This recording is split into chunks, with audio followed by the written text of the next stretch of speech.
یا مہدی ادرکنا یا مہدی ادرکنا۔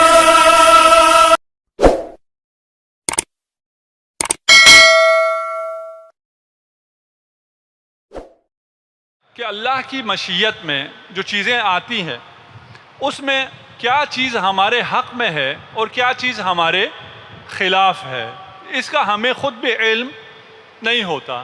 ایک شخص ہے، اب تھوڑا سا بچوں کو بھی ساتھ رکھنے کے لیے، اس کے پاس ایک گھوڑا تھا اور وہ گھوڑا بھی بوڑھا ہو چکا تھا، لیکن اس کا دیہی زندگی میں اسی گھوڑے پر سارا گزر بسر تھا، اسی کے اوپر وہ کام کرتا تھا۔ ایک دن اس کا گھوڑا بھاگ گیا، پہاڑ کے پیچھے جب بھاگا تو گاؤں والے افسوس کرنے آئے کہ ہمیں بہت افسوس ہوا، یہ بہت برا ہوا آپ کے ساتھ۔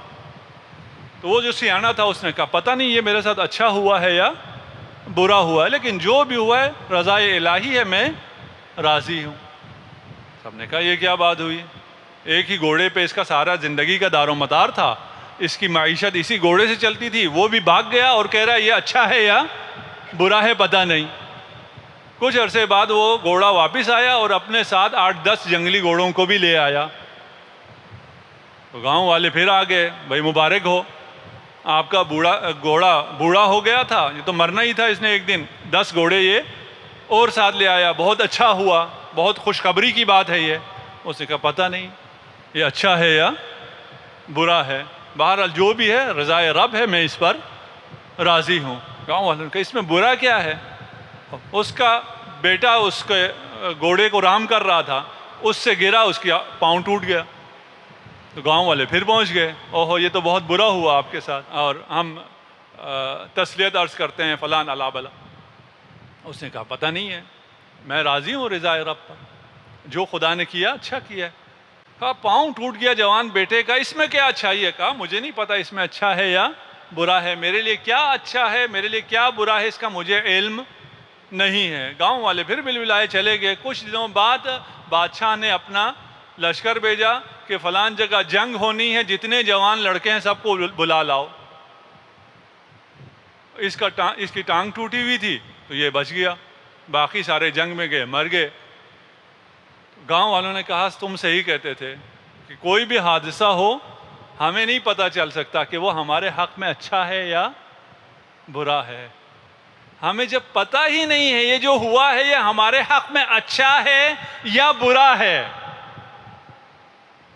جو شخص اتنا جاہل ہے وہ کیسے فیصلہ کر لیتا ہے؟ اسی لیے دعاؤں کے بارے میں آیا ہے کہ اسپیسیفک کوئی چیز نہ مانگو۔ مثلا جوان بیٹھے ہیں، کل بھی ہم نے تاکید کی ہے کہ جلدی شادی کریں تو اللہ سے اچھی بیوی مانگو، لیکن یہ نہ کہو کہ اس سے میری شادی ہو جائے۔ کیوں؟ اس لیے کہ آپ کو پتہ نہیں ہے یہ تمہارے لیے اچھی ہے یا اچھی نہیں ہے۔ اسے اللہ پر چھوڑ دو کہ میرے لیے بہترین رشتہ آ جائے۔ اللہ پر اس طرح کی دعا، ہمیں جب دعا میں شفا کی دعا کرتے ہیں اللہم اشف کل مریض، بھئی میرا ایک مریض ہے اس کی بات کرو، تم دنیا کے سارے مریض ٹھیک کرنے چلے ہو۔ اللہم اشف کل مریض، سارے مریض ٹھیک کر۔ کیوں؟ اس لیے کہ ہمیں اس بات کا اعتراف ہو، مانگ اس سے رہے ہیں جو اگر چاہے ساری دنیا کے سارے مریضوں کو ایک آن میں شفا دے سکتا ہے۔ اس سے جب ایک مریض کی شفا مانگنی ہے، یہ ہو سکتا ہے کہ وہ کوئی ایسا کام کرے جو تیرے حق میں نہ ہو، یہ ممکن نہیں ہے۔ ہاں مجھے سمجھ میں نہیں آتا ہے کہ یہ جو میرے ساتھ ہوا یہ کیسے اچھا ہے، یہ میرے سمجھ میں نہیں آتا۔